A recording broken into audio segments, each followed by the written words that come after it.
வணக்கம் நண்பர்களே.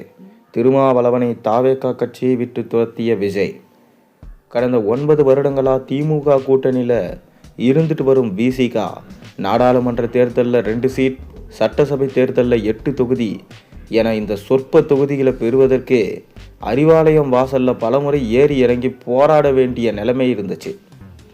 திருமாவளவனின் நிலைமை திமுக கூட்டணியில் இருந்த போதே இப்படி தான் இருந்துச்சு.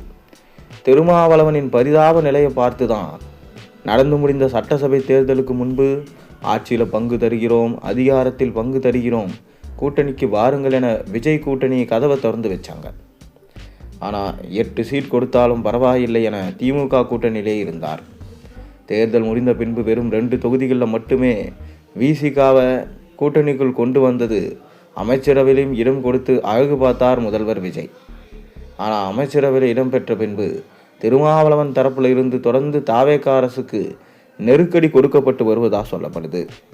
குறிப்பாக அதிகாரிகள் மாற்றம் என பல அரசின் விவகாரங்கள் திருமாவளவன் தலையீடு இருப்பதாகவும் இதை முதல்வர் விஜய் மற்றும் அமைச்சர் ஆதவர்ஜுனா விரும்பவில்லை என்றும் சொல்லப்படுது. மேலும் தாவேகா ஆட்சிக்கு ஆதரவு கொடுப்பதற்கு முன்பு தாங்கள் கட்சியை சேர்ந்தவர்களுக்கு 2 வாரிய தலைவர் பொறுப்பு வேண்டும் என திருமாவளவன் அமைச்சர் ஆதவர்ஜுனாவிடம் சொன்னதாக சொல்லப்படுது. இந்நிலையில் தற்போது விசிகாவுக்கு கொடுத்திருக்கிற சமூக நீதி அமைச்சர் பொறுப்பு வேண்டாம், போக்குவரத்து துறை வேண்டும், ஆகையால் இலாக்காவை மாற்றி கொடுங்க என்று திருமா தரப்பில் இருந்து தாவேகா அரசுக்கு நெருக்கடி கொடுக்கப்பட்டு வருவதாம். மேலும் விசிகா தரப்பில் திருச்சி கிழக்கு தொகுதியில் திருமாவளவன் போட்டியிட வேண்டும், வெற்றி பெற்று துணை முதல்வராக வேண்டும் என்றெல்லாம் கோரிக்கை வைக்கப்பட்டு வருதாம். இதனால் தொடர்ந்து தாவேகா தரப்பில் கடும் கோபம் இருந்து வருது. இந்நிலையில் இந்த விவகாரம் தொடர்பாக அமைச்சர் ஆதவர்ஜுனா முதல்வர் விஜயிடம் பேசியிருக்கிறார்.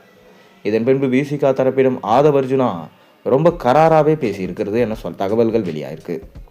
அமைச்சரவையில் இலாக்கா மாற்றி தர முடியாது, 2 வாரிய தலைவரெல்லாம் கொடுக்க முடியாது, ஒரே ஒரு வாரிய தலைவர் தான் கொடுக்க முடியும். அந்த ஒரு வாரிய தலைவர் பொறுப்பும் கூட விசிகாவில் நாங்கள் தேர்வு செய்யும் நபருக்கு தான் கிடைக்கும்.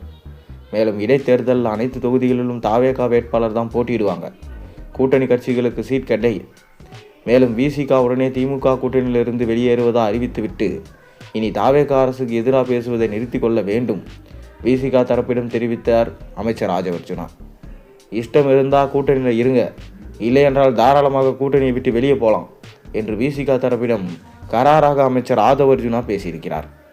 இந்நிலையில் கூட்டணி கட்சிகளுக்கு ஆட்சி அதிகாரத்தில் பங்கு கொடுத்தா எப்படிப்பட்ட விண்விளைவுகள் ஏற்படும் என்பதை தற்போது புரிந்து கொண்டதான் தாவேகாவின் தலைமை. தனி மெஜாரிட்டியில் ஆட்சியை தொடர்ந்தால் மட்டுமே சுதந்திரமாக செயல்பட முடியும் என முழுக்க இடைத்தேர்தலில் கவனம் செலுத்த தொடங்கியிருக்கிறாங்க தாவேகா. இதுவரை அதிமுகவிலிருந்து 7 சட்டமன்ற உறுப்பினர்கள் ராஜினாமா செய்துவிட்டு தாவேகாவில் இணைந்திருக்கும் நிலையில் இன்னும் 5 சட்டமன்ற உறுப்பினர்கள் ராஜினாமா செய்துவிட்டு தாவேகாவில் இணையலாம் என்று தகவல்கள் வெளியாகியிருக்கு.